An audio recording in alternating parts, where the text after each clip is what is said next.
Oh, we thought we just had to cope with a pandemic, but it seems we also have to cope with it in the dark, at least for now. We've had 6 days of load shedding. Eskom is telling us to expect more on Thursday. Now, last Friday, Eskom announced that a number of units had broken down and needed fixing, made more challenging, of course, by the high demand for power during this very cold week. But with load shedding nearly a week long now, there are concerns it's here to stay. Prolonged power outages are disastrous for the economy, of course, and for those working and schooling from home. It makes the task all the more difficult. Let's discuss this now with energy expert Ted Blom. Hello, Ted. Thank you very much for joining us. Why have we had 6 days and now confirmed to go into 7 days of load shedding? Is it just to be expected? It's winter, ailing infrastructure, maintenance, etc., etc. Okay, so I think the reason why it's worse than what is expected and what was promised to Parliament by the CEO is the fact that they actually didn't get to do the extra maintenance that they had bragged about wanting to do as the lockdown started. And that was 2 reasons. The first was the workforce wasn't happy to be exposed to this virus issue. And secondly, they hadn't anticipated that the international logistics lines and the suppliers would also be locked down. So, in fact, as far as my information is concerned, they've actually done less maintenance than they would have promised South Africa they would do, and what they would have liked to have done.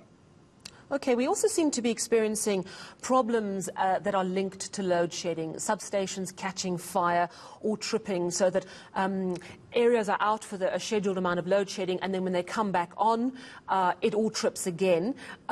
Why is that happening? Is that because everyone's putting their geyser on at the same time, or is it another feature of a very old system that hasn't had the repairs it needs? Okay, it's a legacy issue, and it has to do with maintenance. A lot of these transformers haven't been maintained according to the manufacturer's directions, which includes, on average, a service every 7 years. That hasn't been done because of cost pressures and neglect of duty. And then, of course, Eskom will tell you that they haven't managed to upgrade the distribution network. And they, in fact, they announced about 2-3 years ago that all the money had been channeled towards Medupi and Kusile, and that they needed another 500 billion rand to upgrade the distribution side of business. Okay, so it's a big, difficult one to unpack and to come right. Eskom, with Andre de Ruyter at the helm, do you have more confidence in the chance for the power utility to regain some of its former glory? He's quite honest. I mean, he did say, yes, hopefully only 3 days if all goes well, and clearly all has not gone well. Surely this is an issue of trust. Investors need to feel they can trust Eskom to provide reliable energy, and as the public we need to feel that we can trust our power utility. Do you think that trust is slowly being restored? I think that they've got a massive credibility issue. The CEO did promise to Parliament, he gave 3 scenarios. He said if scenario 1 was less than 3 days of load shedding, scenario 2 was around about 30 days of load shedding, and scenario 3, which he discounted altogether with no probability, was 74 days of load shedding in the 3rd term of 91 days, which I went public on that and said would be catastrophic, and I was rebuked by Eskom for making that comment.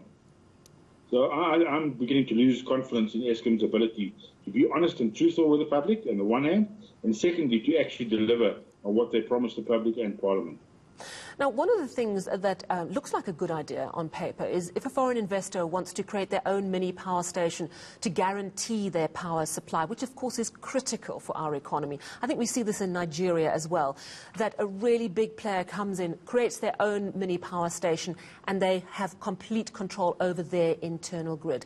How much work is being done to allow that to happen in South Africa, and are there limits that could actually squash that idea before it gets off the ground? Okay, so there has been one exception.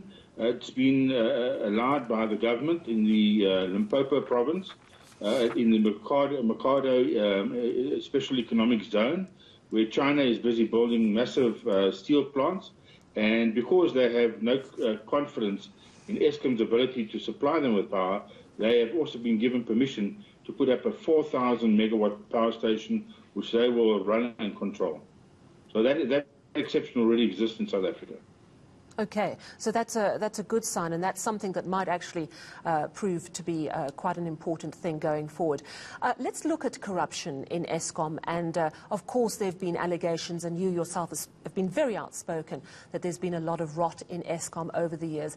Do you still think there is rot in Eskom? And I ask this because the EFF this week, once again raising concerns about the COO, Jan Oberholzer. He is admittedly a small shareholder in Stefanuti's stocks, which does business with Eskom. The power utility is very emphatic. They say they've done 2 probes into him. Both have cleared him. There's absolutely nothing more to say about this issue. Is the EFF creating something out of nothing, do you think? Well, the fact of the matter is that the landscape at Eskom is still completely rotten. There's a lot of corruption that I'm aware. In fact, I reported some corruption to Eskom in the last week, which I haven't had feedback as to whether they've actually done anything about it. But there's still the mega cases, the 200 billion overspending and corruption at Medupi, Kusile and Ngula, which is, as a consequence, has resulted in them being late and then not being able to perform according to spec. So, and that hasn't even been touched by the Zondo Commission. I tried to raise that about a year ago, and I got no interest from the Zondo Commission to take that matter further. But the rot at Eskom, I picked up for the first time in 2006 on the coal side. I picked it up again more grossly in 2007, and that's exactly what resulted in the blackouts of 2008, was the coal account corruption. 2014, 2016, 2015, we had similar coal corruption issues. We've still got an ongoing corruption issue, which Eskom has now acknowledged, in that there is a massive disparity between the cheapest coal suppliers and the most expensive. And the difference in coal pricing is more than 300%, which is clearly untenable. You can't be paying 250 Rand for 1 ton of coal, and for a friend you pay 1,000 Rand for the same ton of coal. And Ted, finally, we are 6 days going into 7th day of load shedding. What's your guess on how long it's going to take to fix? I'm sure you've looked at the reasons that the problems have occurred, a number of trips and a breakdown in units.